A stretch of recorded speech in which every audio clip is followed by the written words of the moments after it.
আসসালামু আলাইকুম। আমরা বাঙালি, আমাদের রুচিও ঠিক থাকতে হবে, জিনিসও সুন্দর হতে হবে, আবারও কম দামের হতে হবে। যদি সেটা মনে করেন তাহলে প্রত্যেকটা কুকার আইটেম পেয়ে যাবেন এই দোকানে খুবই খুবই কম দামে।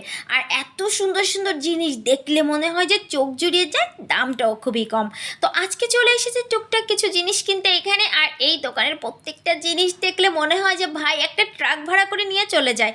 কিন্তু এত টাকা তো নেই, কম দামে যতটুকু জিনিস পায় ততটুকু কিনতেই ভালো লাগে। তবে নেই এমন কিছু এরা বলতে পারবে না যে এই দোকানে নেই। এই দোকানে গেলে আপনি সব কিছু পেয়ে যাবেন, স্টিল, সিরামিক্স, নন স্টিক, আবার এমন কোনো জিনিস নাই যে নেই। তো আজকে আমি গিয়েছিলাম এই দোকানে একটা কিচেন র্যাক কিনতে। তো যাই হোক দেখাবো, তবে দোকানটা একটু দেখেন না কত বড়। এরকম দুটো দোকান এখানে অ্যাড হয়েছে, তো এই পাশটাই আমি বসেছিলাম।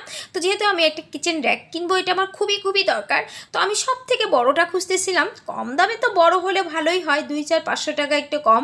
তো আমি অনেকগুলো র্যাক দেখতেছিলাম কোনটা ভালো কোনটা ভালো, তো আমাকে নিয়ে আসছিল এইটা। অবশেষে কিন্তু আমি এটা পছন্দ করেছি। এখন দামাদামির পালা। তো যাই হোক এই কড়াইটাও আমার অনেক শখের ছিল যে কড়াইটা আমি কিনবো। তো কিনবো কিন্তু রানবো না, বুঝছেন, এমন পাবলিক হচ্ছে আমি। কারণ এত বড় কড়াই দিয়ে আমি কী করবো।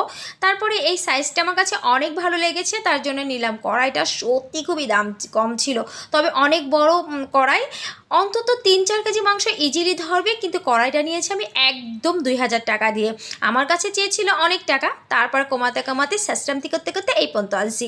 আর এই র্যাকগুলো যাদের আছে তারা তো জানেন 3000 থেকে শুরু করে 3500 টাকা থেকে শুরু করে, আসলে যে যেমন কিনতে পারে।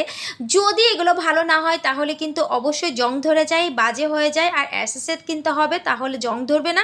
তো আমি অনেক যাচাই বাছাই করে তারপরে কিনলাম, কারণ এই র্যাকগুলো আমার অনেক অনেক পছন্দের ছিল। জামাই অফিস থেকে যখন বাসায় আসতো, ঘরে ঢোকার সাথেই টাকা দিতে হবে, এটা কিনবো। খেতে বসলে এটা চেয়েছি, কোথাও বসে থাকলে এটা চেয়েছি, সব সময় বলেছি আমাকে এটা কিনে দিতে হবে কিনে দিতে হবে।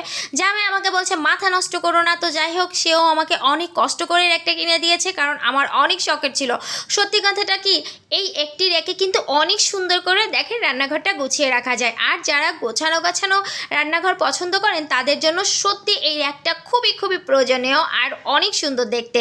তবে আমার এটা প্লেট ছিল একদম 24টা, আর একটা বড় ফ্যামিলিতে কিন্তু 24টা প্লেট লাগেই না। তবে আমরা ছোট ফ্যামিলি, তারপর আমি বড়টা নিয়েছি, কারণ সব কিছু যেন আমি একটা র্যাকে গুছিয়ে রাখতে পারি। কারণ শখের জিনিস আসলে কিনতে অনেক ভালো লাগে। তো আজকে আমি এটা কিনে নিয়ে আসছি মাত্র 5000 টাকা দিয়ে। তবে 5000 টাকা দিয়ে কিনতে যেয়ে জামাইবাবু আমার একদম রাজেহাল হয়ে গেছে, কারণ সেটা কিনে দিতেই চাইনি। তবে আমি জোর করে কিনে নিয়ে আসছি, বলছি ভাই সারা মাস আমি ডাল ভাত খাবো, তারপর আমাকে এটা কিনে দিতেই হবে। তবে আমার সব থেকে ভালো লাগে ঘরবাড়ি গুছিয়ে রাখতে, এর জন্য আমি কোনো কিছু অনেক অনেক কষ্ট করে হলেও, জুলুম করে হলেও কিনি। কারণ আমাদের সত্যি কিছু কিনতে গেলে বাজেটের বাইরে চলে যায়। তবে আমার রেটটা কেমন হয়েছে আর দাম কেমন হয়েছে সব কিছু মিলিয়ে আমার ভিডিওটা যদি ভালো লাগে লাইক কমেন্টস এবং শেয়ার করে আমার পাশে